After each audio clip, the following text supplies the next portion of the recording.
सभी को मेरा नमस्कार। केएलई शिक्षण संस्था अंकोला बीएड प्रथम वर्ष प्रशिक्षणार्थी रेखा हुंद्री।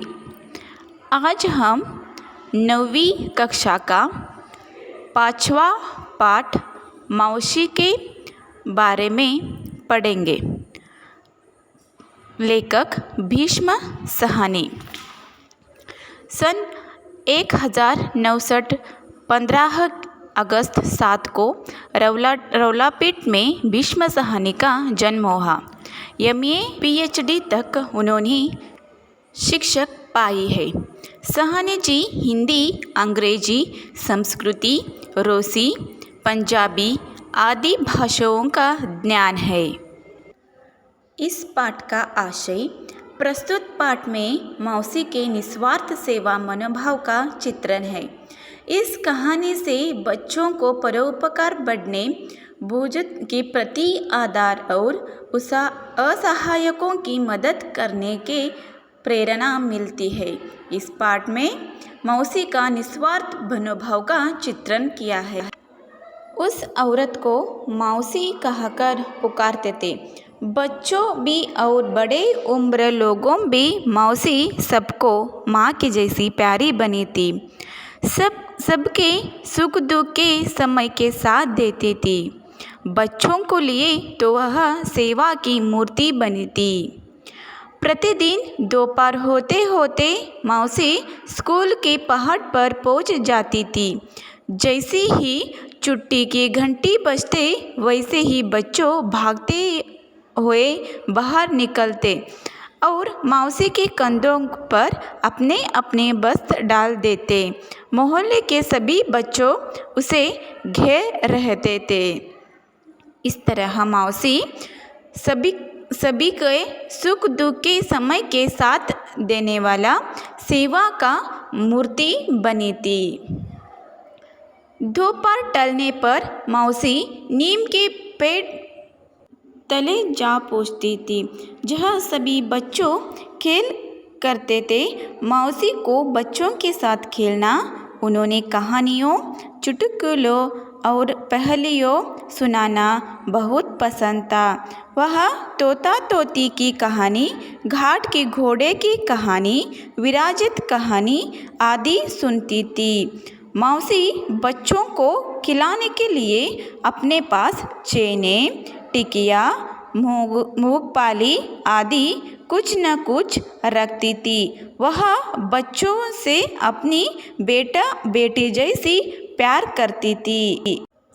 एक दिन जब स्कूल की छुट्टी हुई, बच्चे वस्त्र उठाकर बाहर निकले तो मौसी पहाड़ के पर नहीं मिली। शाम को बच्चों खेलने के लिए निकलते तो मौसी पेड़ के नीचे भी नहीं थी। किसी को भी मालूम नहीं था मौसी कहाँ हुई है।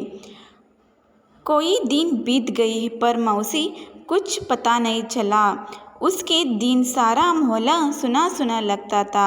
एक दिन बच्चों मौसी के खोज पर घूम रहे थे, तभी एक महल के अंदर की ऊंची ऊंची आवाज़ सुनाई दी। हमने ठेका तो नहीं ले रहा है मौसी? 20 दिन तू यहाँ हो, अब तुम किसी दूसरे से घर चले जाओ। इस तरह महल के अंदर से ऊंची ऊंची आवाज़ आई।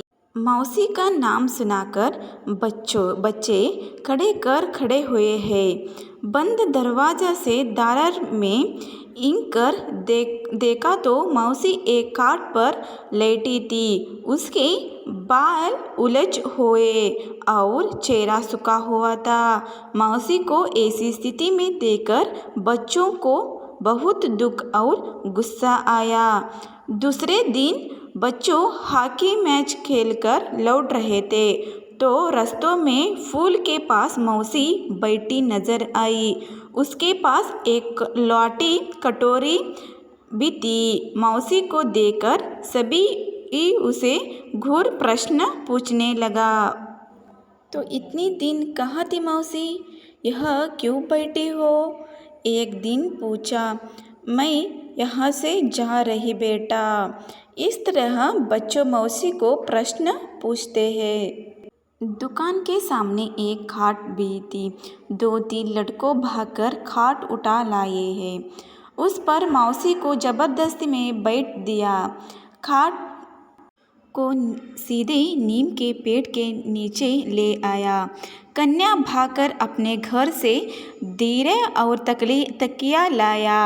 उषा थाली में 2 रोटियां लाई। योगराज एक कटोरी में दूध लाया। गोपाल घर से लैंप उठा लाया। मूर्ति पान पीने के लिए पानी लाई। बालदेव एक पिता का डॉक्टर थे। वह अपने पिता को क्लिनिक से खींच लाया। मौसी बीमारी है, आप जल्दी चल कर देखिए। बच्चे सोचने लगे कि मौसी को कह डराया गया।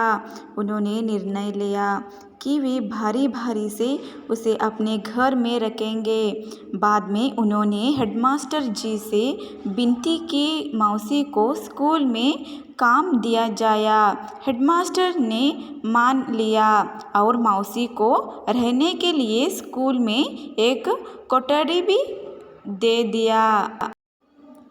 मौसी फिर से स्कूल में आने लगी।